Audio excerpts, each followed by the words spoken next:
This is honestly a really good question, and I wanted to give more thought to it. What makes this question so hard to answer is that you're asking, how can you personally undo 400 plus years of PTSD? And I'm super excited that you want to put in more work, but it's hard. Mostly because people of color are victimized by whiteness, physically, mentally, emotionally. We're manipulated, we are deceived. We are in public minding our business, and then all of a sudden we're being accused of something. And being white means that 9 times out of 10, you're going to be believed. So yeah, when I'm in public, I look for other Black people because I want to make sure it's okay for me to be here. And honestly, if white people didn't make it that way, then it wouldn't be so, right? So the main thing that you can probably do is start with other white people and dismantle whiteness at home. So I started to answer this question in the comments saying making myself scarce, making myself seem smaller, making my voice quieter, seeming really happy, avoiding using Black vernacular. But I wanted to expand on this a little bit because white rage and white people being threatened is extremely unpredictable. So there's no end to the amount of things that a person of color or a Black person has to do in order to make them feel comfortable. I say it's unpredictable because you could even trigger a white person being threatened by just simply being good at your job or good at something that you do. All of a sudden, you are being attacked and you have people gunning for you and coming for you just because it makes them uncomfortable that you're doing well or that you don't need the help that they need. White rage is unpredictable, uncensored, unabashed, and it doesn't matter if you're doing something right or wrong. I wanted to clarify something because I'm getting a lot of these questions about what white people can do, and I'm even seeing some white people in the comments saying, oh, this is kind of why, like, I just don't go out or I stay away from places. I also want to make it clear that when I'm in public, I'm not like quivering around white people. I live with a white person.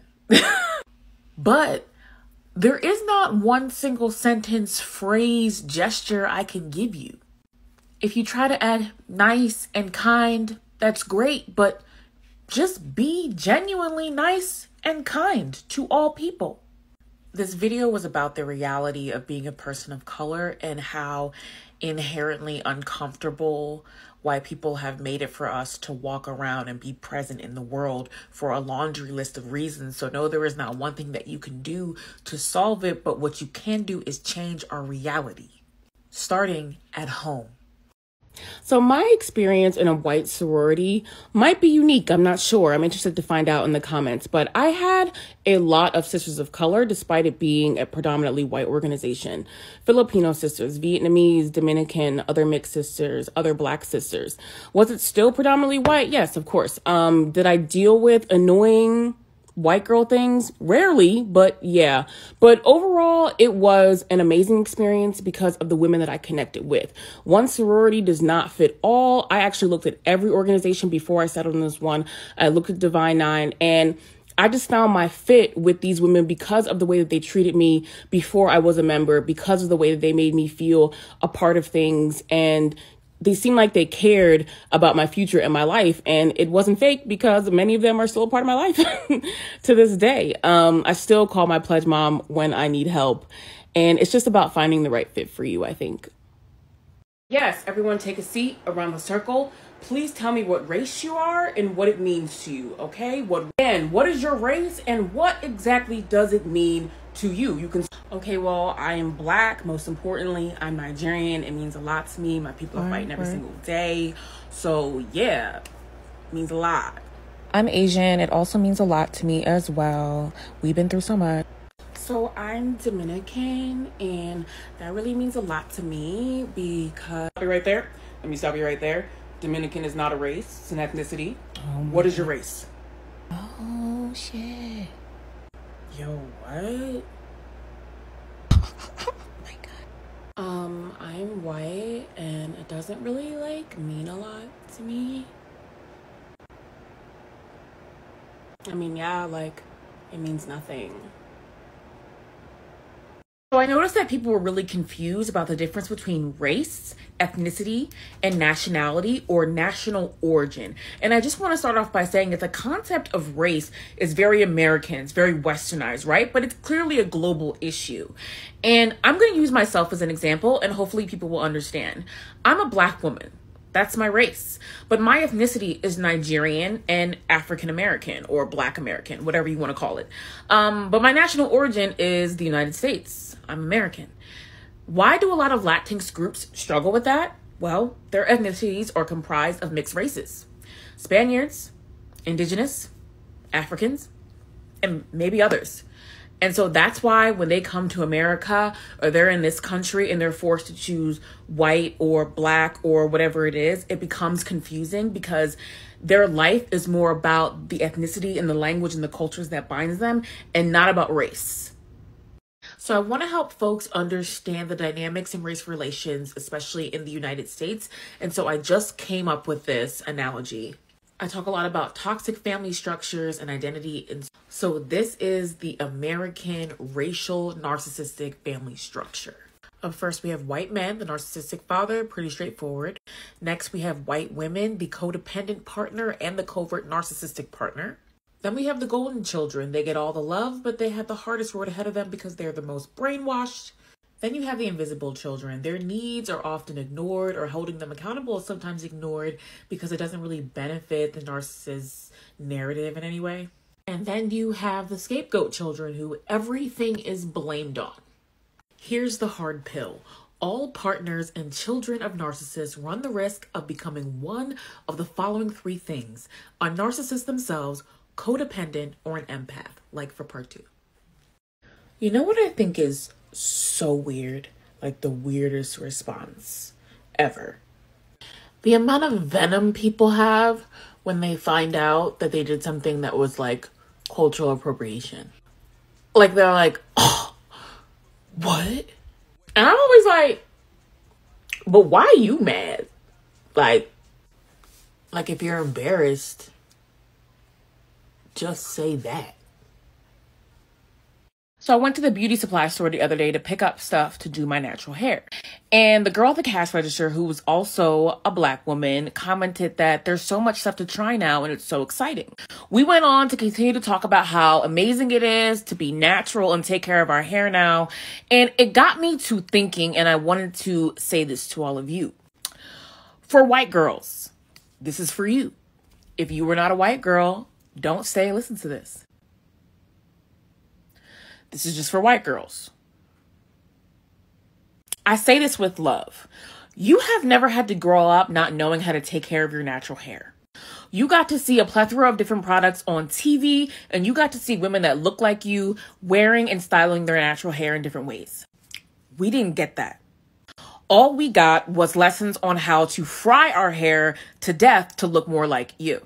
So when you wear styles to look like us and you give us no credit, that's why we're mad.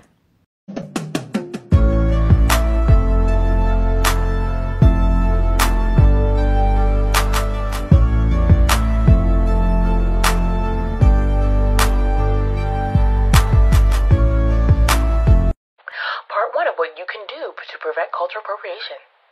Stop letting girls like this present themselves like this whenever they feel like it. Stop letting them get famous. Stop letting people like this get famous for a culture that ain't theirs. Stop making the N-word a dance move. Look at y'all niggas. All I know is there should be no reason. White women, this ain't all on you. That ain't lost on me. But I don't have enough time to drag Black men and put y'all on game in the same video. Like for part 3. Hi, I'm back. And I'm finally going to answer the question that everyone's been asking me. This is the moment you've been waiting for. When is it okay for white women to wear Black hairstyles? I've had a really hard time answering this question because on the one hand, everybody wants to be cool. Everybody wants to look pretty. On the other hand, I don't feel like we are there as a society where it's just going to be okay because of how much Black people are still marginalized for our features and the way that we look naturally. For the record, am I going to shrivel up and die if I see Susie in some cornrows? No, because I am not now, nor have I ever been pressed.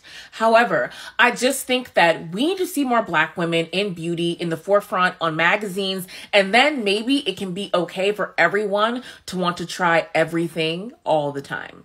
We do is give away ourselves or appropriate from others to please colonial white supremacy. So this very intelligent being is talking about the ways white women will give away themselves or appropriate other cultures in order to appeal to the white male gaze and to be given the crumbs that white supremacy offers them. It's basically a narcissistic relationship in which the white woman internalizes that narcissism and then becomes narcissistic herself, right? I want to preface all this by saying that none of us on this app created this bullshit. We're just all a part of it and victims of it. But I'm making some connections. You might be wondering, well, why would the white man need the white woman to appropriate? Wouldn't he want to keep whiteness uplifted? Because that's the only way white supremacy would actually work. But don't uplift the woman too high, because then we can't be in control of her and above her, right? But why appropriate? It's because racism is based off of convenience, not off of truth. White people have always known the greatness of Blackness and the beauty of Blackness. It's the perfect scam. Emasculate the Black man, culture appropriate the Black woman so we can still feed our selfish needs. So what is an example of how white women have given away their power or even culturally appropriated to appease the white male gaze? I can only give you literal examples, not hypothetical examples. And the biggest way is giving up their voice and deciding what is feminine and what is sexy. They basically forfeited their womanhood for perpetual girlhood to remain nice and sweet.